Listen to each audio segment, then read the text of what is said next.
paddled yesterday.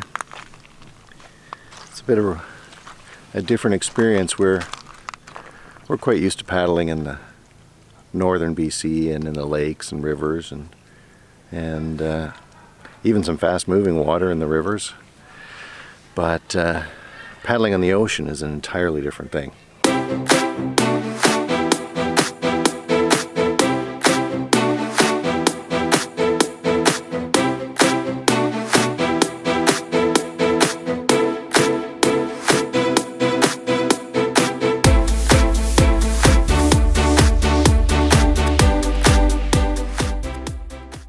So here we are at a campsite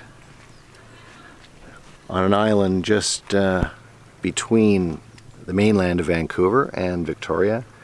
We paddled yesterday and we were probably about 10 hours paddling on the water, I'd say, all together. No, not that, 8 hours. But it got really rough. We were planning on paddling down the bottom side of Bowen Island, kind of making our way up towards Gibson's, and then there was an island up there with a campsite we thought we'd hit last night, but we're a few hours into it. We're on the south end of Bowen Island, and it got rougher and it got rougher and it got rougher and it got rougher. The swells were growing, probably 6 to 8 feet swells, I would guess. Josh thought about the same. Made for a very interesting experience. I was paddling. He may be in his 20s, I'm not. I was paddling my guts out, looking at the shore and going, I'm not moving at all. We were a little bit, but it felt like that. So anyway, we got to this little bit of a cove, and there's some homes in the cove. There's homes all along there, spread out, of course. But so this guy comes to the shore and he says, just so you know, 100 yards that way, it's going to get way, way worse. You probably shouldn't do it. Josh, of course, being younger, he figured we could do it. Me, being a little bit older, said, it's already crazy. I'm already hardly moving. And I made a joke and I said, the problem is you're going to drown. He looked at me with this look on his face. I said, you're going to drown because I'm going to fall out of my boat and you're going to drown trying to save me. So anyway, we could tell it was already, the winds were picking up, and so we determined that we were going to turn around, do the bottom end of the island. So we kind of backtracked, but it was so funny because what took us probably 2.5 hours to paddle, I would say, we did in 20 minutes. With the waves and the wind. But even with those kind of swells, even when you're going with them, it's amazing how they overtake you. I've got a 14-foot kayak. He's in a 12-foot kayak. It was an interesting experience. I spent a lot of time with the nose of my boat underneath the water. We had to stop fairly regularly to bail out.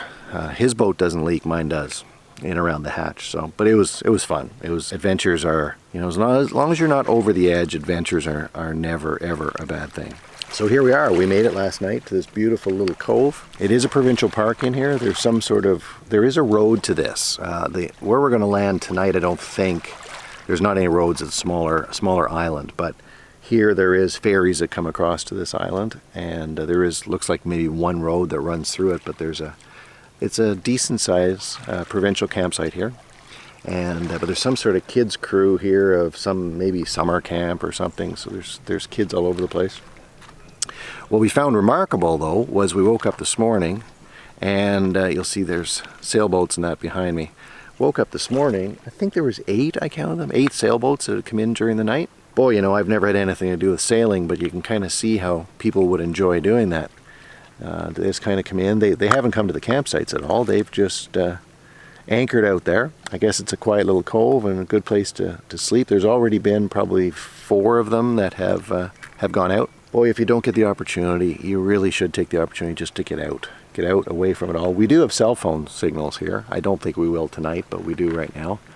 But aside from that, kind of left it all behind. I find that when you're in day-to-day life, sometimes, probably a lot of the time, it kind of feels overwhelming. I got this to do, I got that to do, you got this pressure, this thing's going wrong, whatever. Just the normal things of life. If you can, I really recommend just getting out and getting the opportunity to just be in God's nature.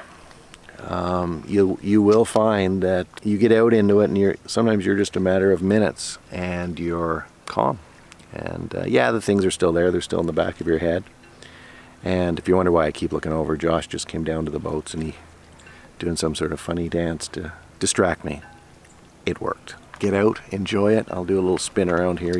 He's way over there. I don't think you're going to see him, but our kayaks are kind of behind those big logs there. We weren't 100% sure how high the tide would come, so we didn't want to wake up in the morning and find out that we had no boats.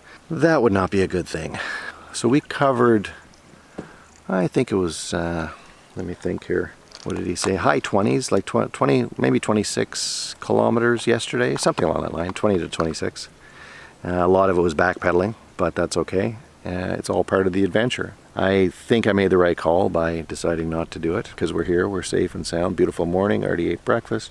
Water's way calmer than it was yesterday. I can feel the winds picking up now, but it's nothing like it was. And so we're going to take off here this morning. We'll go from there.